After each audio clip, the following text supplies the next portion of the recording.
This Google Ads broad match search strategy cut my cost per lead by 60%. You can see here that we went from 82.36 down to 32.42. And so this has been a matter of about 7-8 days. And yeah, we've seen some really great results. It also increased our conversions from 4 to 16. Now, the older campaigns that we were running here were heavily segmented and using maximized conversions and whatnot, but it just wasn't getting results, as you can see here. If you're trying to figure out what you need to do in order to get results, this strategy is for you. So this is a Google Ads broad match search strategy that cut my cost per lead by 60%. And there's 4 steps. Now, anyone can do this. Anyone can set this up. First step is to analyze your existing Google Ads data and review all of your most high intent keywords and the keywords with like the most conversion data. And then you'll want to compile a list of your top keywords. Now, there's going to be keywords in there that are not as high intent, but they have some conversions. I want to cut those. I want the top and the most high intent keywords multiplied by the keywords that actually have gotten the most amount of conversions within your account. And so that's really important. So that's the first step. Now, the second step, before we get to it, I want to talk about the fact that this is going to hit a nerve. This strategy, some people are not going to like. And the reason for that is because Google Ads has changed. And the way that you need to advertise is different than the way that you needed to advertise in 2012. And I don't have a massive following on LinkedIn, but this post actually took off. And it's because fundamentally, people are really struggling with this concept of how these bidding strategies work and why they work. So there's actually people who have been commenting on it saying, interested to see how you do it, as this flies in the face of every piece of evidence I've accumulated. There's multiple comments and thoughts from people who've been in this space for a very long time, pretty much doubting all of this. But as you saw before, this does get results. It's also not something where I've just deployed it in one account. I've deployed this across many accounts and seen great results. So please have an open mind before we continue to go there. And if you're interested in seeing this particular post that pretty much blew up and why people were struggling with it, just shoot me a comment, go over to my LinkedIn, just send me a DM, and I'm happy to share this specific post with you. Now, number 2 is set up the proper structure.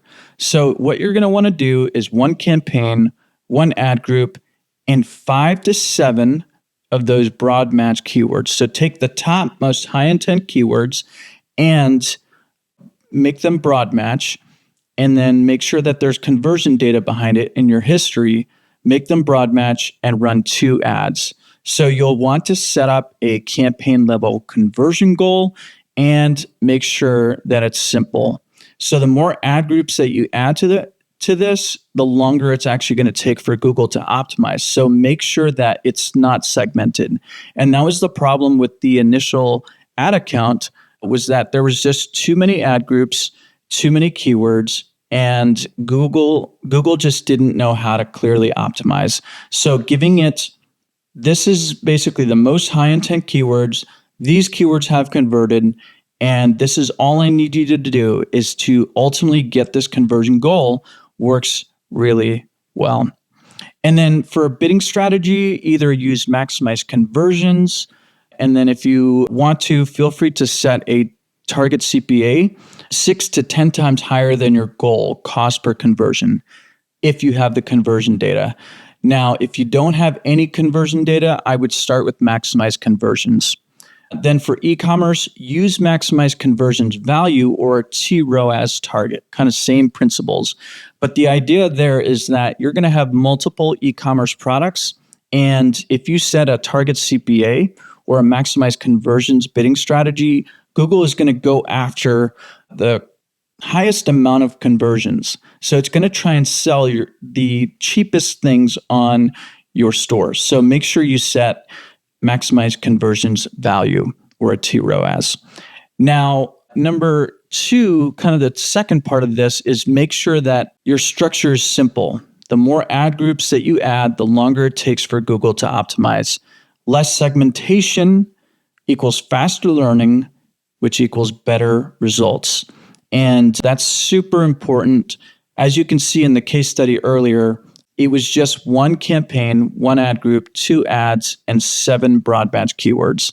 That was all it is. Just a quick bonus, if you're looking to write some good ad copy, check out my AI GPT copywriter. I created one for ChatGPT and Perplexity.ai. People have been pretty surprised with how human-like this has been.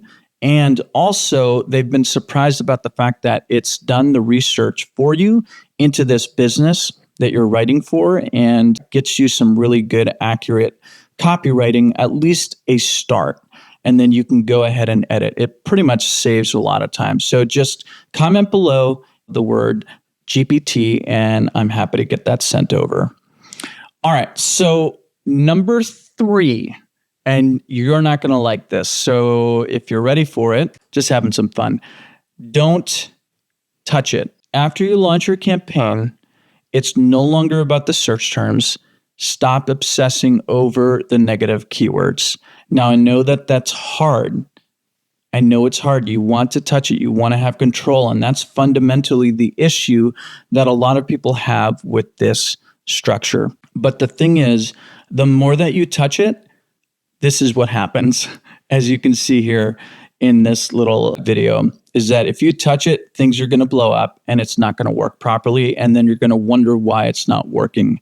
And you're going to continue to light the fire over and over again. And it's going to get bigger and bigger because you're continuing to add negatives. The reason for this is because these bidding strategies, which I call kind of more of the newer age smart bidding strategies, it's all about the user and it's all about the quality of conversions.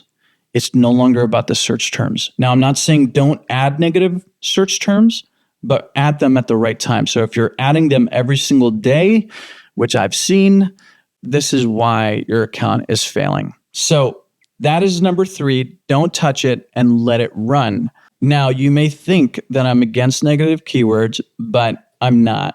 I actually created a Google Ads script, which actually allows you to automatically apply negative keywords based off of the search terms that you specifically want to focus on. Now, I use this for bidding strategies like maximize clicks or manual CPC. So make sure that you apply these scripts to the right campaigns and the right bidding strategies. It will not help, I believe, in this particular situation. It's been pretty cool to see, hey, Artur implemented your negative keyword script today. Mind-blowing. I've been looking for something like this for over 2 years. Thank you for sharing this. It's going to help ROI and reduce budget waste by Google. Thanks again for sharing this script. You have no idea how helpful this is going to be. So it's pretty cool to see that it had made a pretty big impact. I believe we're now at about 1,500 downloads for this negative keyword script. And the cool thing is I have a new negative keyword script, basically 2.0 or 3.0 that's coming out that's going to make 1.0 look very silly. It's very cool, the update that I have there. Now, step number 4 is after you don't touch it, after you wait, is to analyze and scale. So these are the things that you need to focus on. I know that we don't like giving up control, but this is what you can do. So for lead generation, run an analysis on the quality of leads versus qualified leads versus converted leads, and do that on a kind of search keyword level. You'll be able to understand, okay, this is the particular keyword that's bringing in qualified leads versus when people are searching for this, we're getting unqualified leads. And these are the keywords that are ultimately bringing in converted leads, because ultimately that is what you care about, is converted leads And so that's what you'll want to analyze. So this means getting into the CRM, getting into the books, and really understanding who's converting and why are they converting, and why are the ones that aren't converting not converting. I recently did an analysis on a business where I basically took all of the comments, all of the notes for the phone calls, leads, and was able to identify 3 major things that people had when it came to the offer. And I was able to track that back down to the specific keywords that were generating poor quality leads. And so just simply turning off those keywords had actually raised the quality of leads. So that's where the work is done. Now, people often look to see, oh, did my Google Ads person or Meta person do anything in the ad account, looking at the history. But the thing is, I spend probably 4 to 10 times more time looking through Google Ads accounts, looking through Meta Ads accounts, writing down what needs to get assessed and changed at the right time, and figuring out a plan to ultimately get more of the converted leads, more of sales, and how we're going to implement that. So please know that it's not about what you see within the ad account. It's more so about working with people who are doing more than just changing things in your Google Ads account. Because in this case scenario, I've seen multiple cases where people use maximized conversions. They're applying negatives every single day. Nothing's working. Now, you would not say to that person, well, you're not doing enough work. But the person that is running a strategy like this, who has not touched your ad account in 14 days, you're going to be stressed out, right? Because they're not doing their job, but you're getting converted leads. That's what you care about. So partner with someone who understands and who can actually help grow your bottom line. Now, for e-commerce, just continue to run this. You don't have to worry about necessarily qualified leads because it's all about the purchase event, right? We're setting the campaign level goals, not the account goal. All right. Number 4, kind of the second part to this is you're going to want to adjust this. So for maximized conversions after 30 days or about 30 to 50 conversions per ad group. So if you've got a big campaign and you decided to move on and do more than just one ad group, then I would recommend making sure that your threshold and your budget is enough so that each one of those ad groups can at least get 30 conversions. So all that being said, if it's meeting your target, then adjust your CPA goal to be 15% higher than your existing CPA. Then what do? Then wait again for another 30 days or 30 to 50 conversions. I know it's probably killing you to wait. All right, so when should you be adding in your negative keywords with smart bidding campaigns? Now, when you make adjustments, any sort of adjustments, make sure that you're waiting about 30 to 50 conversions. Don't apply negatives every single day. Don't make adjustments every single day unless you're hitting those types of numbers every single day. And this is just kind of another person saying that they agree with my philosophy and strategies on Google Ads. They weren't sure about it. They kind of started thinking about it, and they're kind of testing this theory in one of their ad accounts. The second part of the advanced tips is to be able to understand the number of conversions that you need. And we just kind of briefly discussed that. Is there's this nice chart actually from Google where you will need to understand how many conversions do you need in order to make changes. So again, I've had people say on LinkedIn, commenting on my posts, surely this would only work for large spending accounts. A small spending account wouldn't have enough data, and the wasted spend from the wrong clicks will kill the daily budget without the platform being able to learn. And it actually is, in fact, the opposite. See, it's all about the conversion goal.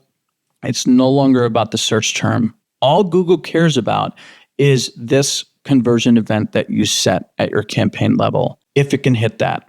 And so just make sure that you understand that fundamentally. Now, If you get enough data after some time that you're seeing, okay, there's been 100 clicks, no conversions, and it's higher than the CPA, for example, then that's a great time to negative out that particular search term.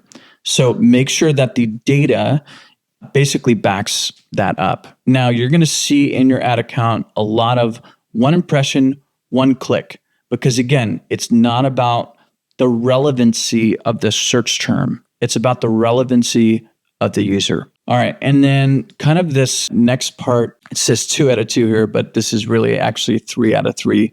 So just a couple scenarios. So scenario number 1 is if you're continuing to meet your target CPA and meeting the daily budget, then basically scale that budget. That's what you'll want to do. Now, scenario number 2 is if you're not meeting your CPA target, then raise your CPA target. Make sure you understand your typical conversion lag and make sure that the first 7 days of your campaign, you need to understand that that is learning. It needs to actually be assessed after that time period. So make sure you take out that first 7 days. Make sure you understand your typical conversion lag, which is the click to purchase or the click to lead, and then go from there. All right. And this is what you can touch and monitor for this type of strategy. If you're not spending your budget, it means that Google doesn't think that it can achieve your conversion goal. So here's a simple way to kind of break that down. If the average daily budget is not met, then just raise your CPA target or TROAS target. It's simply because Google does not believe that it's going to be able to hit the target that you set. So it sounds strange. I've got a client where their goal is about $100 per lead, and I've got the target CPA set at $2,000. I know it sounds insane, but it's getting great results. And the reason for that is because I want to bid aggressively because I know that it works. We're getting $100 CPAs. It's more so like it's saying, don't go for conversions that are higher than 2,000. But anything below that is great. And that's what it ends up doing.